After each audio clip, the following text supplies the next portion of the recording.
Hello, and thank you for tuning in to this week's episode of Bite Size Cybercrime, the podcast where we discuss all things cybersecurity in the news. Today we will be discussing a previously unknown malware campaign against iPhones that, although was only discovered at the beginning of this month, may have been ongoing since 2019.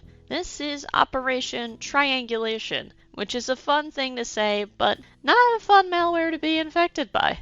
Russian cybersecurity firm Kaspersky uncovered a new advanced persistent threat campaign while monitoring the traffic of their own corporate network. What they ended up discovering was an unknown threat actor that had targeted dozens of iOS devices owned by company employees. The exact technique those threat actors used is still unknown and currently being investigated as of the time of this recording, but this is the general idea of what happened. The victim receives a message over Apple's iMessage service that has an attachment which contains an exploit likely to a zero-day vulnerability. A zero-day vulnerability is a vulnerability that has been exploited or discovered by an outsider of the vendor before it can be patched. These are dangerous and typically difficult to exploit. However, that doesn't mean it's impossible, and these vulnerabilities should be patched as soon as possible to avoid any exploits that come out in the future against them. Zero-day vulnerabilities are very difficult to defend against due to not having a patch available immediately. But the scary thing about this particular vulnerability is that when this exploit is sent to the victim, that's all that needs to be done. No further interaction from the victim is needed, so traditional methods like don't click on suspicious links or don't open suspicious messages doesn't really work here.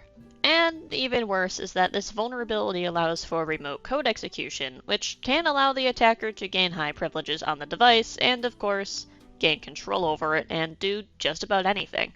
Once a foothold is established on the device, the message can be deleted, getting rid of the evidence that it was used in the first place.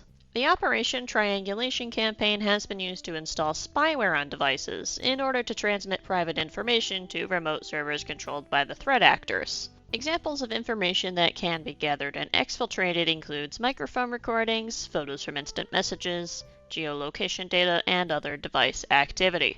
However, only data stored on the infected device itself can be accessed, so anything not stored on the device is safe, including virtually all web activity. This may be due to limitations of the iOS operating system itself.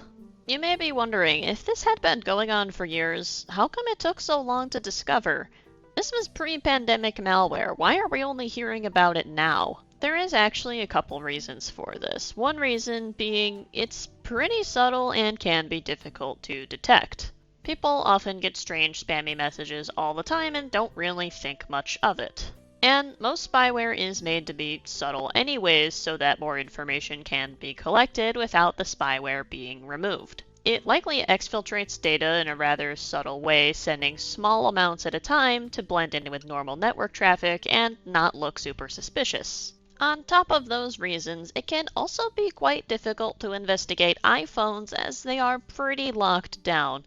And mobile device forensics is still rather new overall compared to more traditional computer forensics. Kaspersky only discovered the compromise after creating offline backups of the infected devices and analyzing those. Although we don't know the threat actors involved, the Kremlin accused the US of hacking Apple devices. Specifically, the NSA was accused of working with Apple to install a backdoor on iPhones for the US government to use for various purposes. Apple denied these statements, saying that they've never worked with the government to install a backdoor and that they never will. It is true that Russian officials, as well as employees at the Russian cybersecurity firm Kaspersky, were infected with the malware. Where it came from and who is behind it has not been determined. There is a good chance it was politically motivated, however, that doesn't necessarily mean it was the government that created the backdoor. And there is a chance it was just completely random. I will say I do likely think this was either a zero-day vulnerability or simply one that was undisclosed and later patched by Apple, but we'll get to that next. I know one thing you're probably wondering is, what should or can you do about this malware? Should you panic? Should you buy an Android? I mean, I prefer Androids, but I don't think you need to replace your phone over this. The exploit has not been discovered in iPhones on iOS version 16.5, which is the latest version. The latest version it actually was discovered on was 15.7, which was released in September of 2022.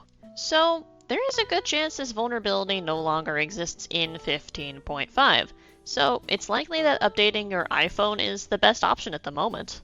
Kaspersky also released instructions that can be followed to find indicators of malware on your device, but it does require a bit of tech savvy to do. Thank you to Kaspersky for information on this strange newly discovered malware, and of course the guide for finding and removing it, as well as Forbes, SecureList, and the Hacker News for reporting on this story and adding additional perspective. And of course, thank you for tuning in to this week's episode of Bite Size Cybercrime, and until next time, stay secure.